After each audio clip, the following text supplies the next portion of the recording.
Perfect. All right, if y'all wouldn't mind by stating your names. I'm Brianna. I'm Kaylee. I'm Rocky. All right, and I'm Zion Bowman.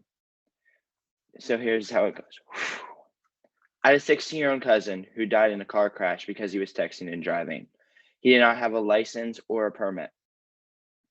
This isn't something that happens every day where people make unwise decisions that are fatal. This is something that Tyler J. Bacardi used to say. I ignored the warnings about texting and driving because everyone was doing it, so I thought it was okay. I thought I was invincible, but clearly I was completely wrong. This was said by Liz Marks. In a split second, you can ruin your future, injure or kill others, and tear a hole in the hearts of everyone who loves you. This is what Sharon Haight said. All three of those quotes have one thing in common: texting and driving. Texting and driving has become a huge problem to us as a society.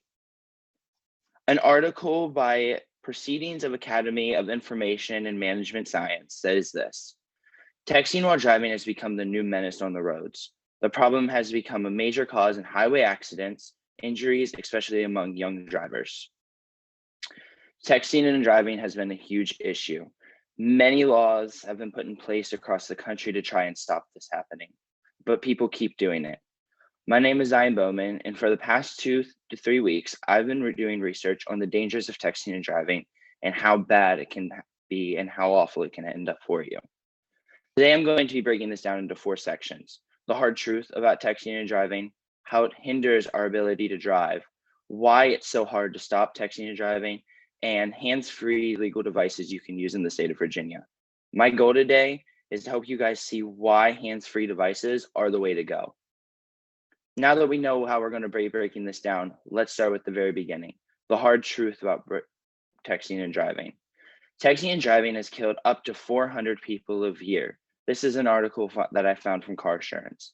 They also state that it's hard to know the exact number of people who died due to texting and driving or injured to texting and driving because not many people come out and upfront about it. Almost every state has a no texting and driving law. The 2 states that do not are Montana and Missouri. So we know it's dangerous, but why? What is the reason it's so dangerous?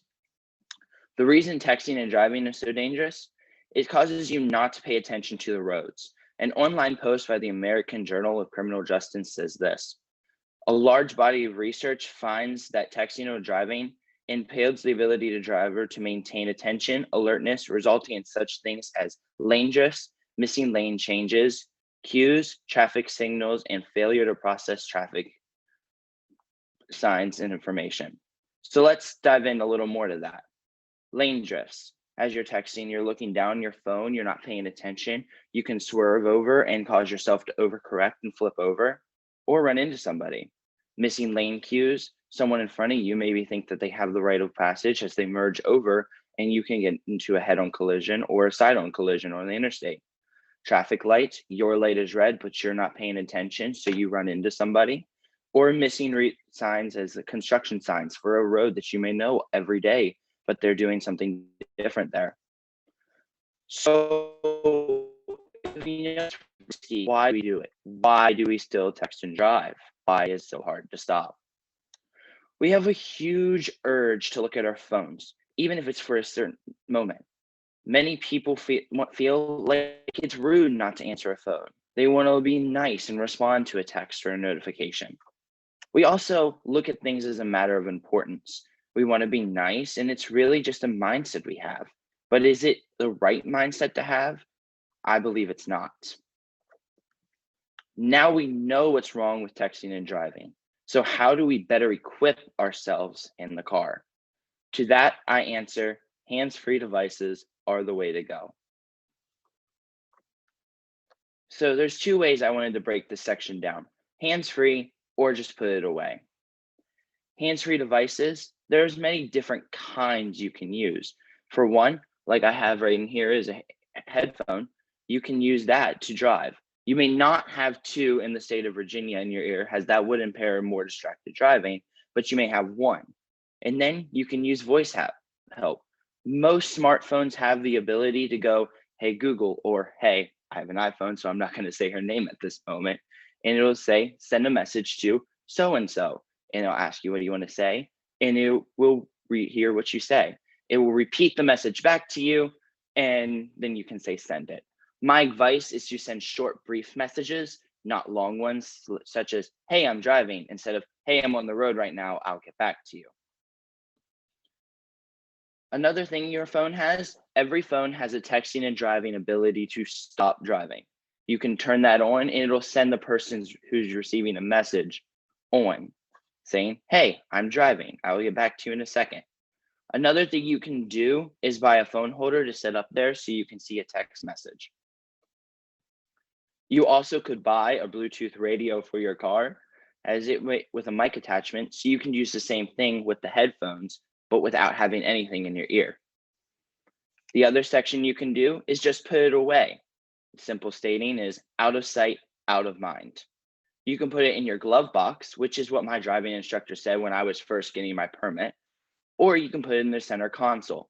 It's a little bit trickier to keep it out of mind when it's right there, as it's so easy to grab. So I would more recommend the glove box until you figure out a way to continue being hands-free. So now we know the hard truths about texting and driving, understand how texting and driving hinders our ability to drive, and why it's so hard to stop. Hands-free devices in the United States of Virginia as well. Before you hop in the car, just think, is a text or alert from my phone really worth taking my eyes off the road while driving? Knowing the dangers of the road? I believe not. Your main focus should be keeping your eyes on the road, as things can constantly change. As I finish this up, I want to give you a quote from a mom in Insiders who lost her son, states this. As Lois says, you may get away with it 4 or 5 times, 10 times or 50 times, and no one get hurt or you injure anybody. But there's going to be a day when you don't. So do you really want to be sending that LOL and have someone's life in your hands?